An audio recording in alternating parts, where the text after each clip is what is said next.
Does budgeting feel overwhelming or confusing? Maybe you're wondering, where does all my money go every month?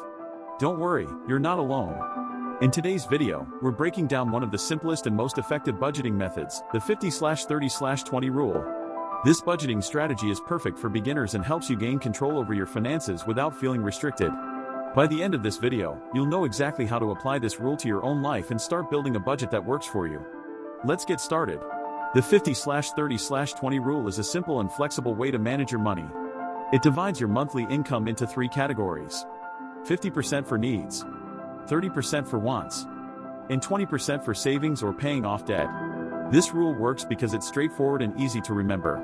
It gives you a clear structure while still allowing for flexibility and enjoyment.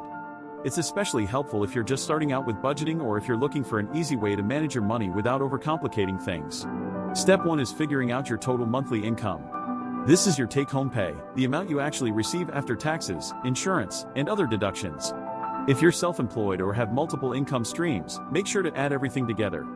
For example, if your job pays you $3,000 a month after taxes, that's the number you'll work with for the 50/30/20 rule. Remember, we're working with net income, not your gross salary before deductions. The first category is needs, which should take up no more than 50% of your income. Needs are the absolute essentials you can't live without, like rent or mortgage payments, utilities like electricity and water, groceries, transportation costs like gas or public transit, and health insurance. Let's say you earn $3,000 a month. Half of that, $1,500, should be allocated for these necessities. If you're spending more than 50% on needs, don't stress just yet. We'll talk about ways to adjust later. Next, allocate 30% of your income to wants. These are the fun things in life that make it enjoyable but aren't essential for survival. Think of dining out at restaurants, entertainment like movies or streaming subscriptions, new clothes or gadgets, travel or hobbies. In our example, with a $3,000 monthly income, 30% would be $900 for your wants. The key here is balance. By setting this limit, you can enjoy yourself without overspending and derailing your financial goals.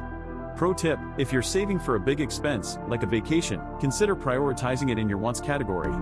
Finally, we have the 20% category for savings and debt repayment. This is your future-focused money. Start by building an emergency fund with 3 to 6 months worth of living expenses. Once you have that, you can save for long-term goals like a house, retirement, or even starting your own business. If you have debt, use this category to pay it off faster, especially high-interest debt like credit cards. The faster you pay down debt, the more money you free up for other goals. In our example, 20% of $3,000 would be $600 for savings and debt repayment. Life isn't always perfect, and the 50/30/20 rule might not fit your situation exactly. For example, if your rent is high and takes up more than 50%, you might need to cut back on wants or temporarily reduce your savings. Alternatively, if you have no debt and already have an emergency fund, you can put more than 20% into investments. The goal is to use this rule as a guideline and make adjustments as needed to fit your unique circumstances. So, why does this rule work? It simplifies your finances and gives every dollar a purpose. It ensures you're meeting your needs, enjoying your life, and saving for the future, all without feeling deprived. And because it's flexible, you can adapt it as your income or priorities change. And there you have it, the 50/30/20 rule explained in detail. Budgeting doesn't have to be complicated, and this method makes it simple to take control of your finances. Remember, it's not about being perfect, it's about making progress.